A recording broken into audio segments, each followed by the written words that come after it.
الحمد لله رب العالمين الرحمن الرحيم مالك يوم الدين.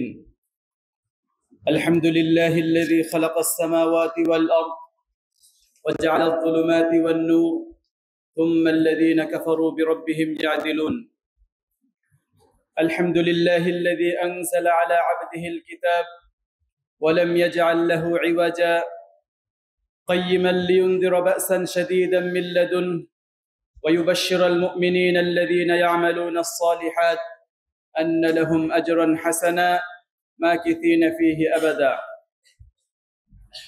الحمد لله فاطر السماوات والأرض جاعل الملائكة رسلا أولي أجنحة مثنى وثلاث ورباع يزيد في الخلق ما يشاء إن الله على كل شيء قدير. اللهم لك الحمد كما ينبغي لجلال وجهك وعظيم سلطانك. اللهم لك الحمد ملء السماوات وملء الأرض وملء ما بينهما وملء ما شئت من شيء بعد. لك الحمد بالإيمان ولك الحمد بالقرآن ولك الحمد على ما خلقتنا وأنعمت علينا نعما لا تعد ولا تحصى. وأشهد أن لا إله إلا الله وحده لا شريك له وأشهد أن سيدنا مولانا محمدا عبده ورسوله بلغ الرسالة وأدى الأمانة ونصح الأمة وكشف الله تعالى به الغمة. تركنا على المحجة البيضاء ليلها كنهارها لا يزيغ عنها إلا هالك. اللهم صل على محمد وعلى آل محمد كما صليت على إبراهيم وعلى آل إبراهيم إنك حميد مجيد. اللهم بارك على محمد وعلى آل محمد كما باركت على إبراهيم وعلى آل إبراهيم إنك حميد مجيد. أما بعد فإن أصدق الحديث كتاب الله وأحسن الهدي هدي نبينا محمد صلى الله عليه وسلم وخير الأمور عوازمها وشر الأمور محدثاتها وكل محدثة بدعة وكل بدعة ضلالة وكل ضلالة في النار. يا أيها الذين آمنوا اتقوا الله حق تقاته ولا تموتن إلا وأنتم مسلمون. يا أيها الناس اتقوا ربكم الذي خلقكم من نفس واحدة وخلق منها زوجها وبث منهما رجالا كثيرا ونساء واتقوا الله الذي تساءلون به والأرحام إن الله كان عليكم رقيبا. يا أيها الذين آمنوا اتقوا الله وقولوا قولا سديدا يصلح لكم أعمالكم ويغفر لكم ذنوبكم ومن يطع الله ورسوله فقد فاز فوزا عظيما. ثم أما بعد فقد قال الله تعالى في كلامه المجيد وفي فرقانه الحميد: إن أول بيت وضع للناس للذي ببكة مباركا وهدى للعالمين فيه آيات بينات مقام إبراهيم ومن دخله كان آمنا ولله على الناس حج البيت من استطاع إليه سبيلا ومن كفر فإن الله غني عن العالمين. وقال النبي صلى الله عليه وسلم: من حج لله فلم يرفث ولم يفسق رجع كيوم ولدته أمه أو كما قال عليه الصلاة والسلام. الحمد لله ثم الحمد لله. মহান রব্বুল আলামিনের শুকরিয়া আদায় করছি যে রব্বুল আলামিন আমাদেরকে জিলকদ মাসের দ্বিতীয় জুমায় তার ঘর মসজিদে হাজির হওয়ার তৌফিক দিয়েছেন। সবাই বলে আলহামদুলিল্লাহ। আল্লাহ তাআলা সময় সৃষ্টি করেছেন, বছর, মাস, দিন, ঘন্টা, মিনিট, সেকেন্ড সবই আল্লাহ তাআলার সৃষ্টি। বাহ্যিকভাবে সব সময় প্রতিটা মুহূর্ত একই রকম মনে হয়, কিন্তু আল্লাহ তাআলা কিছু সময়কে কিছু সময়ের উপর শ্রেষ্ঠত্ব দিয়েছেন, কিছু মাসকে অন্যান্য মাসের উপর শ্রেষ্ঠত্ব দিয়েছেন। যেমন সপ্তাহের 7 দিনের মধ্যে শ্রেষ্ঠ দিন হচ্ছে জুমার দিন, সাইয়্যিদুল আইয়াম। সারা বছরের শ্রেষ্ঠ দিন হচ্ছে ইয়াউম আরাফা, আরাফার দিন। রাতের মধ্যে আল্লাহ তাআলা লাইলাতুল কদরকে শ্রেষ্ঠত্ব দিয়েছেন। মাসের মধ্যে আল্লাহ তাআলা 4টি মাসকে শ্রেষ্ঠত্ব দিয়েছেন। পবিত্র কোরআনে আল্লাহ ইরশাদ করেন, ইন্না ইদ্দাতাশ শুহুরি ইনদাল্লাহ 12 শাহরান ফি কিতাবিল্লাহি ইয়াওমা খালাকাস সামাওয়াতি ওয়াল আরদ। যে মাসের সংখ্যা আল্লাহ তাআলার নিকট 12টি। যেদিন তিনি আসমান জমিন সৃষ্টি করেছেন সেদিন থেকেই আল্লাহ তাআলা 12 মাস সৃষ্টি করেছেন। মিনহা আরবাআতুন হুরুম, এবং সেদিনই 4টি মাসকে আল্লাহ তাআলা পবিত্র ঘোষণা করেছেন। যালিকা দ্বীনুল কাইয়্যিম, এটা আল্লাহ তাআলার সিদ্ধান্ত। কোন মাসকে আল্লাহ তাআলা শ্রেষ্ঠত্ব দিবেন, কোনটাকে দিবেন না, এখানে মানুষের নাক গলানোর কোনো অধিকার নেই। এজন্য আল্লাহ তাআলা ইরশাদ করেছেন, যালিকা দ্বীনুল কাইয়্যিম, এটা আমার ফয়সালা। কোন 4টি মাসকে আল্লাহ তাআলা শ্রেষ্ঠত্ব দিয়েছেন? নবী সাল্লাল্লাহু আলাইহি ওয়াসাল্লাম বিদায় হজের ভাষণে সেটা সুস্পষ্ট করে দিয়েছেন। নবীজি ইরশাদ করেছেন, ইন্নাজ জামানা ক্বাদ ইস্তাদার কাহাইয়াতিহি ইয়াওমা খালাকাল্লাহুস সামাওয়াতি ওয়াল আরদ। যে আল্লাহ তাআলা আসমান জমিন সৃষ্টির সময় যেই ধারাবাহিকভাবে মাস দিন গণনা করা হতো, এখন সেই সময়টা আবার ফিরে এসেছে। কি বোঝাতে চেয়েছেন? নবী সাল্লাল্লাহু আলাইহি ওয়াসাল্লাম বোঝাতে চাচ্ছেন, হজ ফরজ হয়েছিল নবীজির বিদায় হজের আরো 2-1 বছর আগেই, কিন্তু সে সময়ে 8ম হিজরি 9ম হিজরিতে হজ যথাসময়ে অনুষ্ঠিত হয়নি। মুশরিকদের অধীনে ছিল মক্কা তখনও পর্যন্ত। তারা যখন যুদ্ধের প্রয়োজন হতো, তারা এই পবিত্র মাসগুলিকে পিছিয়ে দিত। তারা বলতো যে এবছর জিলহজ মাস আসবে আরো 2 মাস পরে, মুহররম হবে আরো 2 মাস পরে, কারণ এই 4 মাস আমাদের যুদ্ধ দরকার, যুদ্ধ করে নিতে হবে, প্রতিশোধ নিয়ে নিতে হবে। এই জন্য প্রতি বছরই এই কাহিনী তারা করতো। আল্লাহ তাআলা এটা নিষিদ্ধ করে দিয়েছেন, ইন্নামান নাসিউ জিয়াদা ফিল কুফর। আবু বকর রাদিয়াল্লাহু আনহু যে বছর হজ করেন, নবী সাল্লাল্লাহু আলাইহি ওয়াসাল্লাম তাকে পাঠান, কিন্তু সেই হজ যথাসময়ে হয়নি। সেই হজ হয়েছিল জিলহজ মাসের 29 তারিখে। এর প্রথম বছর 29 তারিখে হয়েছে, এর পরের বছর হয়েছে, আরবি তারিখগুলি প্রতি বছর 10 দিন 11 দিন করে এগিয়ে আসে। এর পরের বছর হয়েছে 19 জিলহজ, নবীজি এই হজেও যাননি। এরপরে সবশেষ নবীজি যে বছর হজে গিয়েছেন সেটা হচ্ছে 9 জিলহজ, সেদিন হজ হয়েছিল। এটাই নবীজি ইরশাদ করছেন যে যেভাবে আল্লাহ তাআলা সৃষ্টি করেছিলেন, যেদিন হজ হওয়ার কথা সেই দিনটা আজকে আবার ফিরে এসেছে। ক্বাদ ইস্তাদার, সেই দিনের ধারাবাহিকতা ফিরে এসেছে। কাহাইয়াতিহি ইয়াওমা খালাকাল্লাহুস সামাওয়াতি ওয়াল আরদ, যেভাবে আল্লাহ তাআলার সৃষ্টি, আল্লাহ তাআলার যে ধারাবাহিকতা ছিল সেটা ফিরে এসেছে। as-sanatu 12 শাহরান, বছরে 12টি মাস। মিনহা আরবাআতুন হুরুম, এর মধ্যে 4টি মাস হচ্ছে সম্মানিত মাস, হারাম মাস। নবীজি বলে দিচ্ছেন, সালাতুন মুতাওয়ালিয়াত, এর মধ্যে 3টি মাস ধারাবাহিক। প্রথম মাস হচ্ছে যুলকাদাতি, দ্বিতীয় হচ্ছে যুলহিজ্জাতি, এরপরে ওয়াল মুহররম, রজব, মুদর, আল্লাযী বাইনা জুমাদা ওয়া শাবান। 4টি মাস হচ্ছে পবিত্র। এই 4টি মাসের মধ্যে প্রথম মাস হচ্ছে জিলকদ মাস, আমরা যে মাসে অবস্থান করছি। জিলকদ, জিলহজ, মুহররম, এই 3টা লাগাতার, এই 3 মাস আল্লাহ তাআলার কাছে পবিত্র। এরপরে চতুর্থ মাস হচ্ছে রজব মাস, যেটা শাবান মাসের আগে আসে। তো এই 4টি মাসকে আল্লাহ তাআলা শ্রেষ্ঠত্ব দিয়েছেন। এই জিলকদ মাস একই সাথে 2টা কারণে গুরুত্বপূর্ণ। জিলকদ মাস একে তো হারাম মাস, সম্মানিত মাস, 4 মাসের একটি। আরেকটি কারণ হচ্ছে এটা হচ্ছে হজের মাস। হজের মাসও শাওয়াল, জিলকদ, জিলহজ। শাওয়ালটা আবার হারাম মাসের মধ্যে নেই, কিন্তু হজের মাস হচ্ছে শাওয়াল থেকে শুরু। রমজানের চাঁদ ডুবে গেল যেদিন, ঈদের চাঁদ উঠলো, সেই মুহূর্ত থেকে হজের দিনক্ষণ গণনা শুরু হয়। সেই মুহূর্তে কেউ যদি ইহরাম বেঁধে রওনা হয়, তার হজ সহি হবে। শাওয়াল মাস, জিলকদ মাস, এখনো এটা হজের মাস।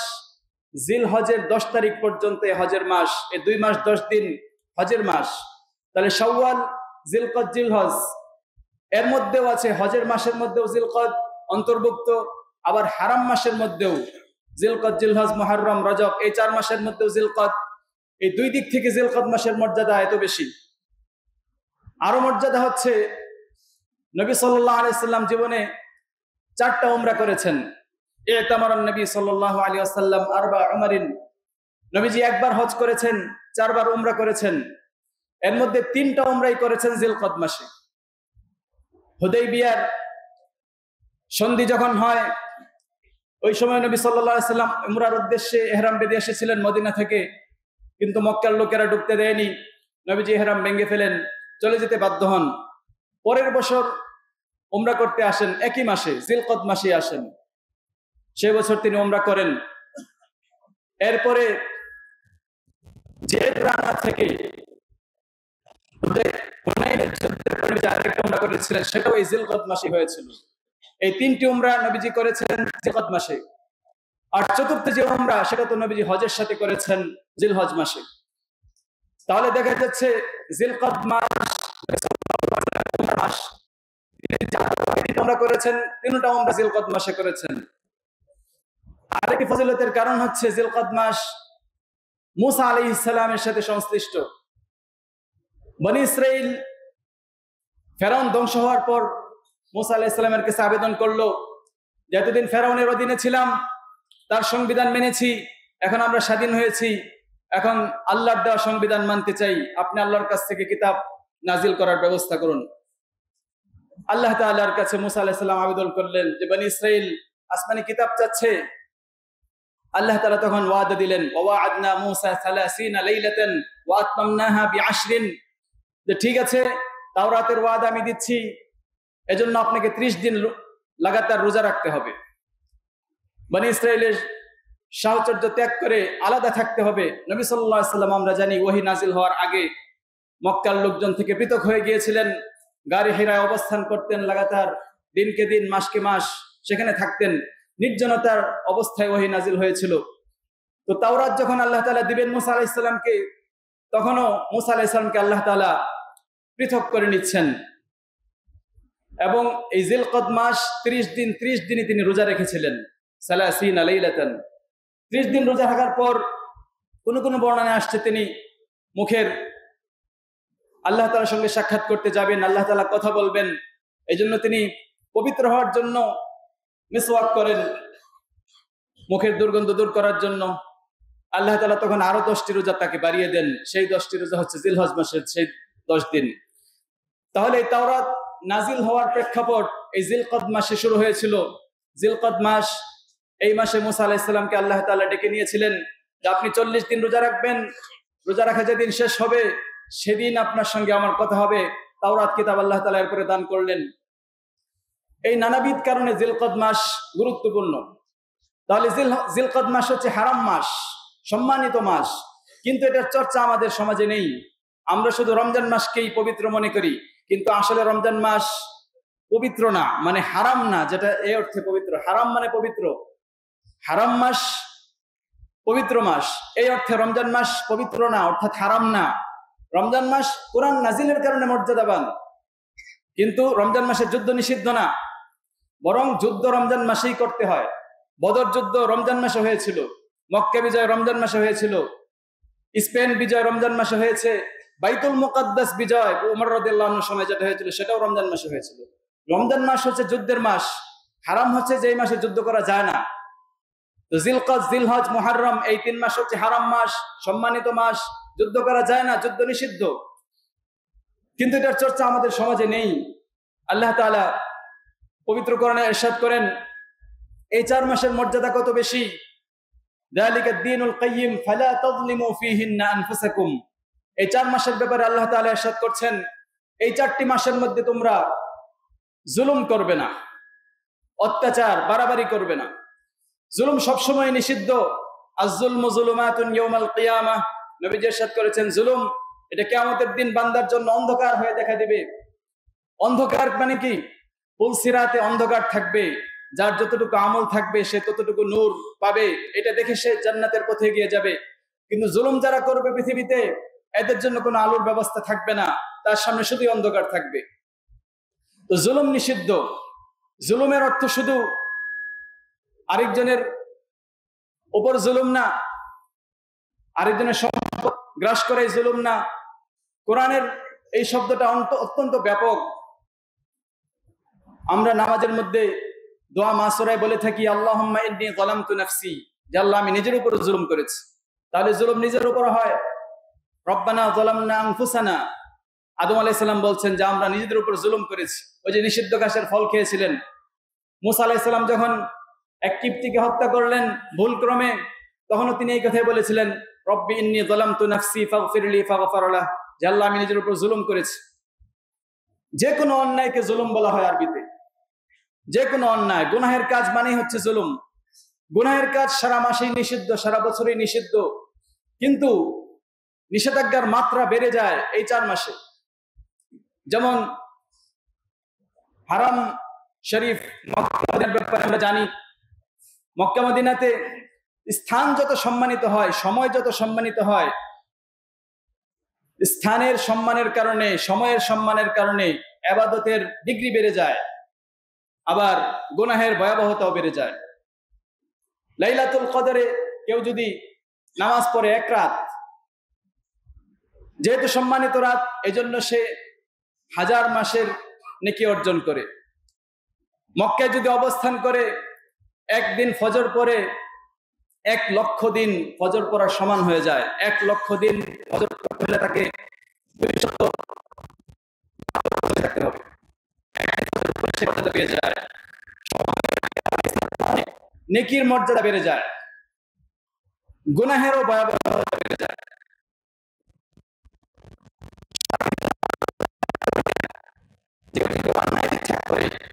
লেখা হয় না ব্যাপারে হচ্ছে, যেহেতু স্থানটি সম্মানিত, এইখানে অন্যায়ের ইচ্ছা করার সাথে সাথে তার অন্যায়ের শাস্তি লেখা হয়ে যাবে। ওমান ইউরিদ ফীহি বিইলহাদিন বিযুলমিন নুযিকহু মিন আযাবিন আলীম। আল্লাহ তাআলা ইরশাদ করেছেন, এই মক্কা শরীফে হারামের সীমানার মধ্যে কেউ যদি কোনো অন্যায়ের ইচ্ছা করে, তাহলে আমি তাকে যন্ত্রণাদায়ক শাস্তির মুখোমুখি করব। পুরো পৃথিবীর ব্যাপারে এই নিয়ম না। বাংলাদেশে আপনি অন্যায়ের ইচ্ছা করেছেন, অন্যায় বাস্তবায়িত করেননি, কোনো গুনাহ লেখা হবে না। কিন্তু মক্কার ব্যাপারে এই নিয়ম ব্যতিক্রম। ইচ্ছাটাই সেখানে গুনাহ, আবার নেক কাজের মর্যাদাও সেখানে অনেক বেশি। হারাম মাস একই রকম, এই মাসগুলিতে নেক কাজের ডিগ্রি বেড়ে যায়, গুনাহের ভয়াবহতাও বেড়ে যায়। এজন্য এই মাসগুলিতে যুদ্ধ বিগ্রহ করা হারাম, তবে আক্রান্ত হলে জবাব দেওয়া, এটার বৈধতা আছে। আল্লাহ তাআলা নবী সাল্লাল্লাহু আলাইহি সাল্লামের জীবনীতেও এটা দেখে দিয়েছে যে কাফেররা যখন আক্রমণ করেছিল হারাম মাসে, নবী সাল্লাল্লাহু আলাইহি সাল্লাম সেখানে জবাব দিয়েছেন। আক্রান্ত হলে জবাব দেওয়া যাবে যে কোনো সময়ই, কিন্তু আক্রমণ শুরু করা যাবে না এই 4 মাস, সম্মানিত এই 4 মাস। তো 4 মাসের মর্যাদা এটা আমাদের মধ্যে চর্চিত হওয়া দরকার, যে হারাম মাসে আমরা অবস্থান করছি, বেশি বেশি নেক কাজ করা, এই মাসগুলির কাম্য অন্তত গুনাহ থেকে বেঁচে থাকা, যেটা আল্লাহ তাআলা বললেন, ফালা তাজলিমু ফীহিন্না আনফুসাকুম। এই মাসগুলোতে নিজের উপর জুলুম করো না, অন্যের উপর জুলুম করো না। আল্লাহ তাআলা আমাদেরকে এই মাসের মর্যাদা বোঝার তৌফিক দান করুন। তো শাওয়ালের পরে যেহেতু জিলকদ মাস, একই সাথে এটা হজেরও মাস, হজের মাস। হজ হচ্ছে ইসলামের 5ম রুকনের অন্যতম শ্রেষ্ঠ রুকন। নামাজ, রোজা, এই দুইটা হচ্ছে আল্লাহ তাআলা শারীরিক ইবাদত দিয়েছেন আমাদেরকে, শারীরিক ইবাদত। নামাজ পড়তে শরীর ক্লান্ত হয়, রোজা রেখে শরীর ক্লান্ত হয়, এটা শারীরিক ইবাদত। যাকাত শুধু অর্থনৈতিক ইবাদত, এখানে শরীর ক্লান্ত হয় না। কিন্তু হজ ব্যতিক্রম ধর্মী, এখানে শরীরও ক্লান্ত হয়, পকেটও খালি হয়। এই জন্য এটাকে পূর্ণাঙ্গ ইবাদত বলা হয়েছে। নামাজের মধ্যে অর্থনীতি নাই, আর যাকাতের মধ্যে শরীরের যে কষ্ট সেটা নাই, কিন্তু হজের মধ্যে দুইটি আল্লাহ তাআলা পূর্ণাঙ্গ মাত্রায় রেখেছেন। শরীর এখানে ভয়াবহ রকমের ক্লান্ত হয়, অর্থনীতি বাহ্যিকভাবে পকেট খালি হয়ে যায় মানুষের, এই জন্য এটাকে পূর্ণাঙ্গ ইবাদত বলা হয়েছে এবং এটার ফজিলত অনেক বেশি। ফরজ ইবাদত। নবী সাল্লাল্লাহু আলাইহি সাল্লাম সাহাবায়ে কেরামের মাঝে খুতবা দিচ্ছিলেন, ইয়া আইয়ুহান নাস, যে লোক সকল, ইন্নাল্লাহা ক্বাদ কাতাবা আলাইকুমুল হজ্জ ফাহুজ্জু, যে আল্লাহ তাআলা তোমাদের উপর হজকে ফরজ করেছেন, সুতরাং তোমরা সবাই হজ করো। আকরা বিন হাবিস, বনু তামিম গোত্রের নেতা, তিনি দাঁড়িয়ে গেলেন, তিনি কেবলই মুসলমান হয়েছেন। তিনি জিজ্ঞেস করলেন, আকুল্লা আমিন ইয়া রাসূলুল্লাহ, হজ কি প্রতি বছরই ফরজ? প্রতি বছরই তো দেখি মানুষ হজ করতে আসে। নবী সাল্লাল্লাহু আলাইহি ওয়াসাল্লাম চুপ থাকলেন, ফাসাকাতা, কিছুই বললেন না। তিনি আবার জিজ্ঞেস করলেন, আকুল্লা আমিন ইয়া রাসূলুল্লাহ, প্রতি বছরই কি হজ ফরজ? নবীজি আবারও চুপ থাকলেন। আকরা বিন হাবিস তৃতীয়বার জিজ্ঞেস করলেন, আকুল্লা আমিন ইয়া রাসূলুল্লাহ, প্রতি বছরই কি হজ ফরজ? নবী সাল্লাল্লাহু আলাইহি ওয়াসাল্লাম এবারও চুপ থাকলেন। তিনবার চুপ থাকার পর তখন তিনি বুঝছেন যে এই নবী সাল্লাল্লাহু আলাইহি ওয়াসাল্লাম এই প্রশ্নের উত্তর আর দিবেন না, তিনবারই যেহেতু দেন নেই, এরপর তিনি বসে গেলেন। এরপর নবী সাল্লাল্লাহু আলাইহি ওয়াসাল্লাম বললেন যে তুমি যে বারবার জিজ্ঞেস করছিলে, লাউ কুলতু নাআম, আমি যদি মুখ খুলে ফেলতাম যে হ্যাঁ প্রতি বছরই ফরজ, তাহলে প্রতি বছরই হজ ফরজ হয়ে যেত। আর ওয়ালাউ ওয়াজাবাত, আর যদি প্রতি বছরের হজ ফরজ হয়ে যেত, ওয়ালা মাসতাতাতুম, তাহলে তোমরা সেটা আদায় করতে পারতে না, আদায় করতে না। জারুনি মা তারাকতুকুম, আমাকে ছেড়ে দাও, আমি যেখানে তোমাদেরকে ছেড়ে দেই সেখানে আমাকে আর প্রশ্ন করবে না। ফাইদা আমারতুকুম বিশাইইন, নবী সাল্লাল্লাহু আলাইহি ওয়াসাল্লাম আরো বললেন, তোমাদের পূর্বের লোকেরা ধ্বংস হয়েছে এইসব কারণে। ইন্নামা হালাকাল্লাযীনা মিন ক্বাবলিকুম বিকাসরাতি সুআলিহিম ওয়া ইখতিলাফিহিম আলা আনবিয়াহিম, যে বনি ইসরাইল ইহুদি নাসারারা যে বিপথে গিয়েছে তাদের একটি কারণ হচ্ছে এইটা অন্যতম কারণ, যে তারা নবীর উপর প্রশ্নের বাণ ছুড়ে দিত, একের পর এক প্রশ্ন করতে থাকতো। বনি ইসরাইলকে আল্লাহ তাআলা গরু জবাই করতে আদেশ করলেন, ওরা বলা শুরু করলো গরু কোন রঙের হবে, কোন বয়সের হবে, চাষের হবে, কোথাকার হবে। এই যে এইসবের কারণে তারা ধ্বংস হয়েছে। নবী সাল্লাল্লাহু আলাইহি ওয়াসাল্লাম বললেন যে আমি চুপ থাকতাম, যদি চুপ না থেকে মুখ খুলতাম, যেহেতু আমাকে আল্লাহ তাআলা শারিয়া বানিয়েছেন, শরীয়ত প্রণেতা আমি, আমার মুখের কারণে তোমাদের উপর এটা ফরজ হয়ে যেত। নবী সাল্লাল্লাহু আলাইহি ওয়াসাল্লাম অনেক বিধানই ইচ্ছা করে ছাড় দিয়েছেন। তারাবির নামাজ নবীজি 3 দিনের পরে আর পড়েননি, এই ভয়ে যে এটা ফরজ হয়ে যেতে পারে, তখনও আমার উম্মত পড়তে পারবে না, এরকম। তো নবীজি চুপ থাকলেন, বললেন এখন থেকে এই কথা মনে রাখবে, ইদা আমারতুকুম বিশাইইন, আমি যখন তোমাদেরকে কোনো আদেশ করি, ফাতু মিনহু মাসতাতাতুম, সাধ্য অনুযায়ী সে কাজ বাস্তবায়িত করবে। ওয়া ইদা নাহাইতুকুম আন শাইইন ফাদউ, আর যখন কোনো কাজ থেকে নিষেধ করি সেটা পরিপূর্ণরূপে বর্জন করবে। তাহলে হজ একবারই ফরজ। আল হাজ্জু মাররাতান ওয়াহিদা, একবারই ফরজ জীবনে। ফামান যাদা ফাহুয়া তাতাওউন, এরপরে যদি কেউ বেশি হজ করে সেটা নফল। হজ আল্লাহ তাআলা ফরজ করেছেন। আল্লাহ তাআলা ইরশাদ করেছেন, ওয়ালিল্লাহি আলান নাসি হিজ্জুল বাইতি মান ইসতাতাআ ইলাইহি সাবিলা, যে মানুষের উপর এটা আল্লাহর পাওনা। লিল্লাহি আলান নাস, লাম দিয়ে আরবিতে পাওনা বোঝায়, যে কারো উপর কারো পাওনা থাকলে বলে লি আলাইকা হাক্কুন, যে আমি তোমার কাছে এই জিনিসটা পাই। তো আল্লাহ তাআলা বলছেন হজ হচ্ছে মানুষের কাছে আল্লাহর পাওনা। মান ইসতাতাআ ইলাইহি সাবিলা, তবে সবার উপর পাওনা এমনটি আল্লাহ তাআলা বলছেন না, যারা এ পর্যন্ত পৌঁছতে সক্ষম তাদের উপর আমার এটা পাওনা। অর্থাৎ নবী ব্যাখ্যা করে দিয়েছেন আযযাদ ওয়ার রাহিলা, যার বাহন খরচ আছে, পাথেয় আছে সেখান পর্যন্ত যাওয়ার, আবার ফিরে আসার, এবং এতদিনের তার অনুপস্থিতির সময়কালের পরিবারের ভরণ পোষণ রেখে যেতে পারে, তার উপর হজ ফরজ। তো যাদেরকে আল্লাহ তাআলা তৌফিক দিয়েছেন তারা তো হজে চলে গিয়েছেন। আমরা জানি না যে হজ ফরজ কতটুকু, কয়জনে জানি কার উপর হজ ফরজ। এখন যদি জিজ্ঞেস করা হয় কে কে হজ করেছেন, আর অন্যদের অর্থনীতির অবস্থা যদি যাচাই করা হয়, দেখা যাবে অনেকের উপর হজ ফরজ হয়ে রয়েছে, কিন্তু আমরা সেটা আদায় করছি না, জানি না, ফজিলত জানি না, গুরুত্ব বুঝি না। নবীজি ইরশাদ করেছেন তাআজ্জালু বিল হাজ্জি, তাআজ্জালু, যার হজ করার ইচ্ছা হয় সেজন্য খুব দ্রুত করে নেয়।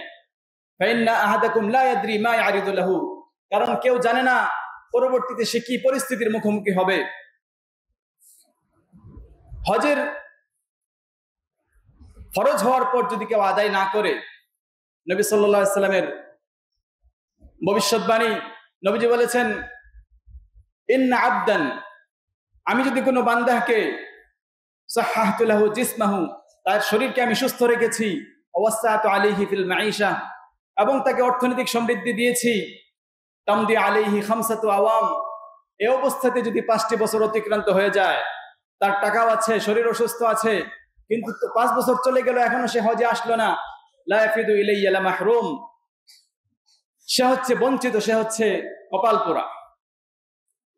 ওমর রাদিয়াল্লাহু আনহু খলিফা যখন হন, ইসলামের বিস্তৃতি অনেক বেড়ে যায়, তখন তিনি ফরমান জারি করলেন যে লাকাদ হামামতু, যে আমার ইচ্ছা, জান আবআসা রিজালান ইলা আহলি হাউলাইল আমসার, এই সমস্ত দেশে দেশে শহরে শহরে আমি লোক পাঠিয়ে দেই, এরপর গিয়ে দেখি ফামান কানা লাহু জিদাতুন, যার সক্ষমতা আছে এরপর কেউ হজে আসে না, এর উপর আমার ইচ্ছা হয় আমি তার উপর কাফেরদের উপর যে ট্যাক্স, সেই ট্যাক্স চাপিয়ে দেই, লাইসু বিমুমিনিন, কারণ মুসলমান না, এরা মুসলমান না। হজ ফরজ হওয়ার পরও যদি আদায় না করে, নবী সাল্লাল্লাহু আলাইহি ওয়াসাল্লাম তার ব্যাপারে ভয়ঙ্কর হাদিস বলেছেন।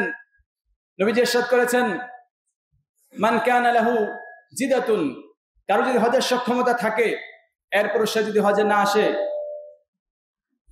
ফালইয়ামুত, সে চাইলে ইনশা ইয়াহুদিয়ান ওয়া ইনশা নাসরানিয়া, সে চাইলে ইহুদি হয়ে মৃত্যুবরণ করুক অথবা চাইলে খ্রিস্টান হয়ে মৃত্যুবরণ করুক, তাতে আমার কিছু যায় আসে না। অর্থাৎ হজ ফরজ হওয়ার পর যদি কেউ আদায় না করে, তার ইসলাম প্রশ্নবিদ্ধ থেকে যায়, তার ইসলামের উপর মৃত্যু বরণ করা অনিশ্চিত, কারণ ফরজ ইবাদত সে অস্বীকার করছে। আল্লাহ তাআলা আমাদেরকে এই ইবাদতের গুরুত্ব বোঝার তৌফিক দান করুন। হজের ফজিলত জানলে হয়তো আগ্রহ হবে, এজন্য ফজিলতগুলি আমাদের জানা দরকার।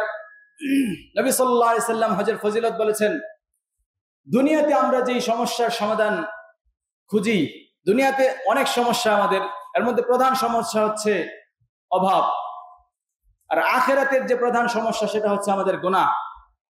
এই দুইটারই সমাধান হজের মধ্যে আছে।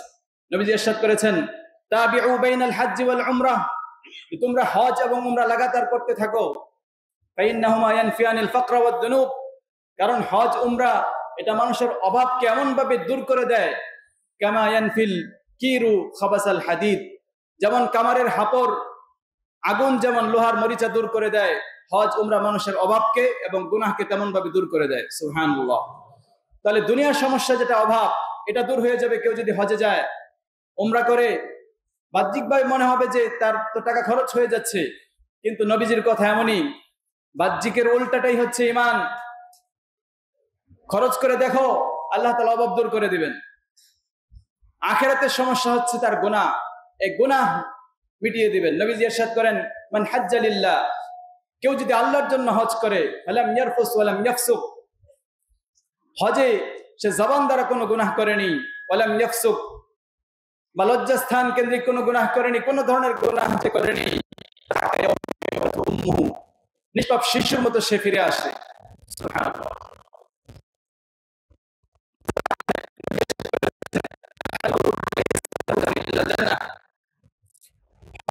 প্রতিদান জান্নাত ছাড়া আর কিছু না। সুবহানাল্লাহ।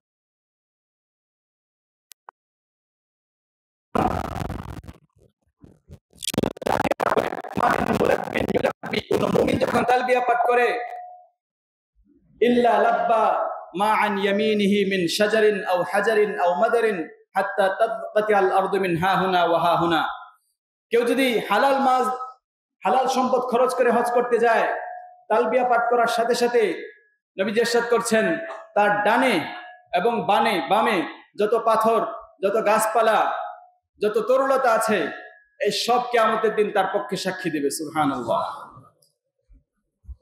তালবিয়া পাঠ করার সাথে সাথে আসমান জমিনের সমস্ত মাখলুক তার পক্ষে সাক্ষী দেয়। আল্লাহ তাআলা নিজে তার লাব্বাইকের জবাব দেন। সে যখন লাব্বাইক আল্লাহুম্মা লাব্বাইক বলে, আরশ থেকে আল্লাহ তাআলা বলেন, লাব্বাইক ওয়া সা'দাইক, তোমার জন্য লাব্বাইক, তোমার আগমন শুভ হোক, আমার গৃহে আগমন করছো, তোমার আগমন শুভ হোক। আল্লাহ তাআলা তাকে স্বাগত জানান।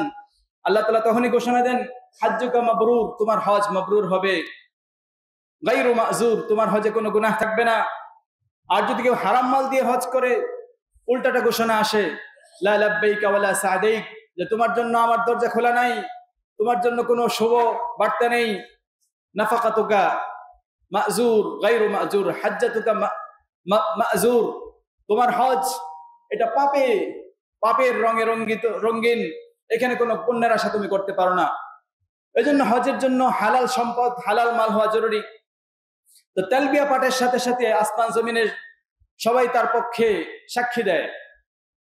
তাওয়াফ যখন শুরু করে, নবী সাল্লাল্লাহু আলাইহি ওয়াসাল্লাম ইরশাদ করেন, প্রতিটা কদমে তার জন্য একটা করে নেকি লেখা হয়, একটা করে গুনাহ মাফ হয়, একটা করে মর্যাদা তার বুলন্দ হতে থাকে। সুবহানাল্লাহ। তাওয়াফ যখন শুরু করে, রুকনি ইয়ামানি হাজরে আসওয়াদ সে স্পর্শ করে, নবীজি ইরশাদ করেছেন, ইন্না মাসআহুমা কাফারাতুন লিল খাতায়া, এই দুইটা পাথর স্পর্শ করা মানুষের সমস্ত গুনাহকে দূর করে দেয়। রুকনি ইয়ামানি এবং হাজরে আসওয়াদ।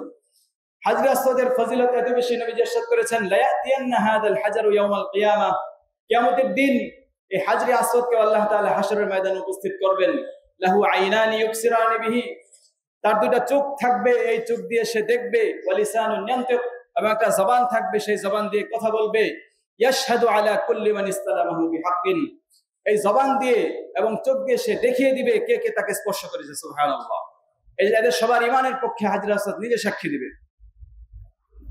তাওয়াফ যখন করে, তাওয়াফের ফজিলত কত বেশি, নবীজি ইরশাদ করেছেন, মান তাওয়াফা বিহাদাল বাইতি সাবআন, কেউ যদি মক্কা শরীফকে তাওয়াফ করে 7 বার, ওয়া সাল্লা রাকাতাইন, আর 2 রাকাত নামাজ পড়ে, কানা লাহু কাইদলি রাকাবাতিন, একটা গোলাম আযাদ করার সওয়াব তার হয়ে যায়। গোলাম আযাদ করার সওয়াব কত বেশি, নবীজি ইরশাদ করেছেন অন্য হাদিসে, একটা মানুষকে পরাধীনতার শৃঙ্খল থেকে মুক্ত করা মানে হচ্ছে তার প্রতিটা অঙ্গের বিনিময়ে আল্লাহ তাআলা এই আযাদকারীর প্রতিটা অঙ্গকে জাহান্নাম থেকে মুক্ত করে দেন। সুবহানাল্লাহ। সাফা মারওয়ার সাই, এটার ফজিলত কত বেশি, নবীজি ইরশাদ করেছেন, মান আম্মা তাওয়াফুকা বাইনাস সাফা ওয়াল মারওয়া, সাফা এবং মারওয়ার মাঝে তোমার যে সাই, এটার বিনিময়ে তোমার 70টি গোলাম আযাদ করার সওয়াব হবে। সুবহানাল্লাহ। ফজিলত, হজের ফজিলত জানলে এটার প্রতি আগ্রহী হবে না এমন মানুষ পাওয়া যায় না। এই জন্য ফজিলতগুলি জানা, হজের জন্য আগ্রহ রাখা, আল্লাহর কাছে দোয়া করতে থাকা। আল্লাহ তাআলা আমাদেরকে তৌফিক দান করুন। হজে যারা আমরা যেতে পারছি না, হজ তো বছর একবার হয়, কিন্তু আশ্চর্যের বিষয় হচ্ছে সারা বছর হজ করার ব্যবস্থা আল্লাহ তাআলা রাখছেন আমাদের জন্য। সারা বছর হজ আমরা করতে পারি। কিভাবে? হজের সওয়াব কামাই করতে পারি। নবী সাল্লাল্লাহু আলাইহি সাল্লামের হাদিস শুনুন, নবীজি ইরশাদ করেন, হজের নেকি কিভাবে পাওয়া যাবে, হজ না করেও হজের নেকি আপনি কামাই করতে পারবেন। এটা হচ্ছে আন-নিয়াতুস সাদিকাহ। প্রথমে যদি কারো নিয়ত সহি থাকে, যে আমি হজ করব, সে যদি হজ করতে নাও পারে, যদি নিয়ত সহি থাকে, আল্লাহ তাআলা তাকে হজের সওয়াব দিয়ে দেন। সুবহানাল্লাহ। নবীজি ইরশাদ করেছেন, মান সাআলাল্লাহ আশ-শাহাদাতা বিসিদকিন, কেউ যদি আল্লাহর কাছে আন্তরিকভাবে শহীদি মৃত্যু চায়, বাল্লাগাহুল্লাহু মানাজিলাশ শুহাদা ওয়া ইন মাতা আলা ফিরাশিহি, সে বিছানায় পড়ে মারা গেলেও আল্লাহ তাআলা তাকে শহীদের কাতারে উঠাবেন। সুবহানাল্লাহ। শহীদ কত কঠিন পরীক্ষা জিহাদের ময়দানে, সেটাই সে পেয়ে যাবে যদি মন থেকে সে শহীদ হতে চায়। যুদ্ধ করতে পারলো না, শাহাদাতের মর্যাদা পেয়ে যাবে। নবীজি তাবুক থেকে ফিরে আসছিলেন, তাবুক যুদ্ধ থেকে ফিরে আসছেন, ফিরে আসার সময় পথে বলছেন, ইন্না বিল মাদিনাতি আকওয়ামান, যে মদিনায় কিছু মানুষ রয়ে গিয়েছে, মা কাতাতুম ওয়াদিয়ান ওয়ালা সিরতুম মাসিরান ইল্লা কানু মাআকুম শারাকুকুম ফিল আজরি, কিছু মানুষ মদিনায় রয়ে গিয়েছে, তোমরা যে উপত্যকায় অতিক্রান্ত করছো, যেই পথে পাড়ি দিচ্ছ, সেই পথে তারাও তোমাদের সাথে আছে। আবাসাহুমুল উযরের কারণে, অসুস্থতার কারণে তারা আসতে পারেনি। অর্থাৎ তোমরা এখানে এই গরমের মধ্যে জিহাদ করে যে সওয়াব কামাই করছো, তারা না এসেও সে সওয়াব পাচ্ছে। কিসের কারণে? ওযরের কারণে। তারা যে সুস্থ থাকতো তারা আসতো, এই নিয়তটা তার থাকার কারণে সেই ফজিলত থেকে বঞ্চিত হবে না। হজের মধ্যে এই বৈশিষ্ট্য আল্লাহ তাআলা রেখেছেন। কেউ যদি মন থেকে চায়, এরপরে কোনো কারণে যেতে পারলো না, সক্ষমতা হলো না, তাকে আল্লাহ তাআলা হাজের সওয়াব দিবেন। এই প্রথম কাজ হচ্ছে নিয়ত করা। নিয়ত করার সাথে সাথে তার সচেষ্ট থাকতে হবে, চেষ্টা করতে হবে। এরপর সে যদি নাও করতে পারে, সে হজের সওয়াব থেকে বঞ্চিত হবে না। আল্লাহ এত সহজ রেখেছেন। দ্বিতীয় যেটা, হজের সওয়াব কামাই করার জন্য নবী সাল্লাল্লাহু আলাইহি ওয়াসাল্লামের কাছে এক সাহাবী আসলেন যে আমি হজে যেতে চাই। আরেকজন এসে বলছেন আমি জিহাদ করতে চাই। নবীজি জিজ্ঞেস করছেন তোমার না মা আছে? হ্যাঁ মা আছে। নবীজি বললেন ফাআবলি বিররাহা ফাআবলিল্লাহ ফি বিররিহা, তাহলে মাকে সন্তুষ্ট করে তুমি আল্লাহকে সন্তুষ্ট করো, তাহলে তুমি একসাথে তিনটি মর্যাদা পাবে। ফাইদা রাদিয়াত আনকাল উম্মু, তোমার মা যদি তোমার উপর সন্তুষ্ট হয়ে যান, ফাআনতা হাজ্জুন ওয়া মু'তামিরুন ওয়া মুজাহিদুন, তাহলে তুমি হজের সওয়াব পাবে, উমরার সওয়াব পাবে এবং জিহাদের সওয়াব পাবে। সুবহানাল্লাহ।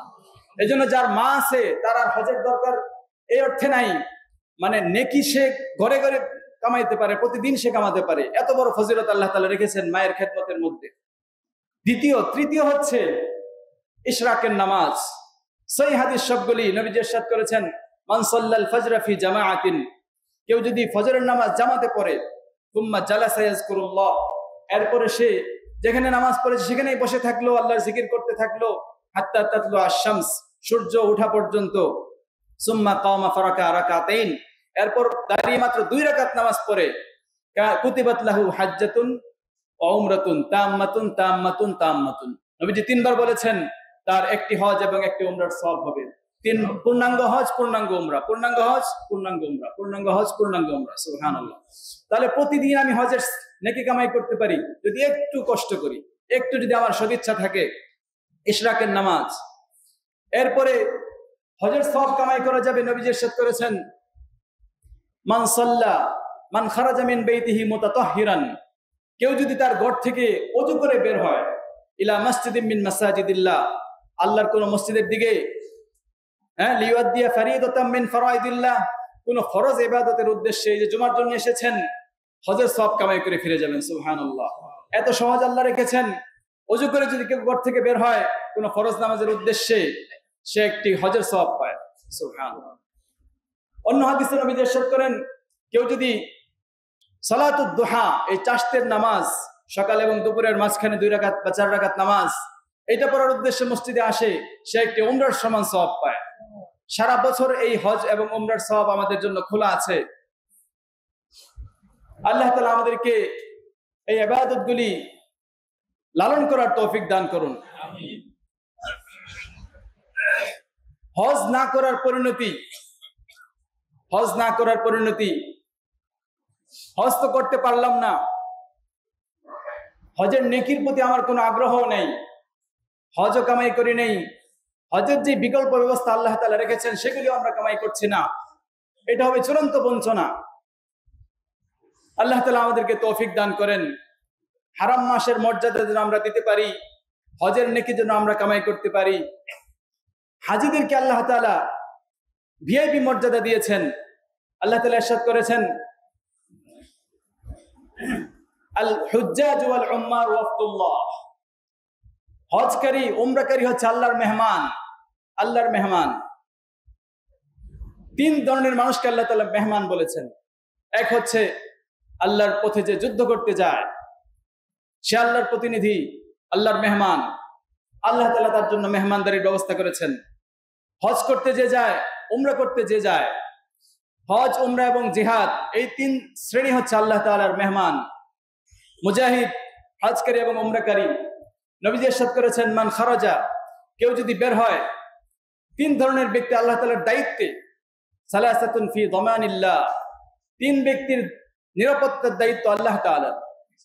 এক ব্যক্তি মান খারাজা ইলা মসজিদিন মিন মাসাজিদিল্লাহ, যে মসজিদের উদ্দেশ্যে বের হয়েছে, মসজিদের উদ্দেশ্যে যখন কেউ বের হয় আল্লাহ তাআলার দায়িত্বে সে চলে যায়।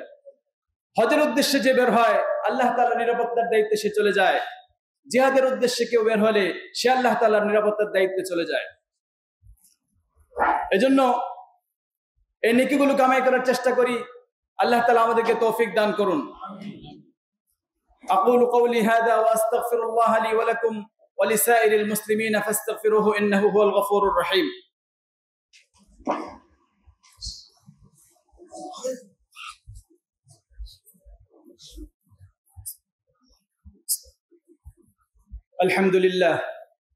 الحمد لله نحمده ونستعينه ونستغفره ونؤمن به ونتوكل عليه ونعوذ بالله من شرور أنفسنا ومن سيئات أعمالنا من يهده الله فلا مضل له ومن يضلله فلا هادي له ونشهد أن لا إله إلا الله وحده لا شريك له ونشهد أن سيدنا ومولانا محمدا عبده ورسوله صلى الله عليه وعلى آله وأصحابه ومن دعا بدعوته ومن استنى سنته ومن انتهج منهجه إلى يوم الدين.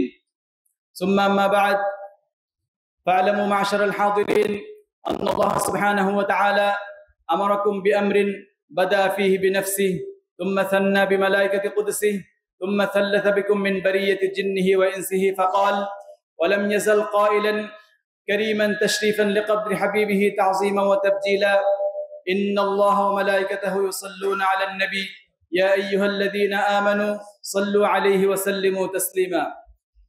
اللهم صل على محمد وعلى آل محمد كما صليت على إبراهيم وعلى آل إبراهيم إنك حميد مجيد. اللهم بارك على محمد وعلى آل محمد كما باركت على إبراهيم وعلى آل إبراهيم إنك حميد مجيد. أرض اللهم عن ساداتنا أبي بكر وعمر وعن عثمان وعن علي وعن سائر الصحابة والتابعين رضوان الله تعالى عليهم أجمعين. اللهم انصر الإسلام والمسلمين. اللهم انصر الإسلام والمسلمين. اللهم انصر الإسلام والمسلمين واخذل الكفرة والهنود واليهود والمشركين. اللهم انصر من نصر دين محمد صلى الله عليه وسلم واجعلنا منهم، واخذل من خذل دين محمد صلى الله عليه وسلم ولا تجعلنا معهم. اللهم أصلح لنا شأننا كله ولا تكلنا إلى أنفسنا طرفة عين. اللهم أصلح لنا دين الذي هو عصمة أمرنا، واجعل دنيانا التي فيها معاشنا، واجعل الآخرة التي إليها معادنا، واجعل الحياة زيادة لنا في كل خير والموت راحة لنا من كل شر. عباد الله رحمكم الله، إن الله يأمر بالعدل والإحسان وينهى عن الفحشاء والمنكر والبغي يعظكم لعلكم تذكرون. فاذكروني أذكركم واشكروا لي ولا تكفرون. أقيموا الصلاة.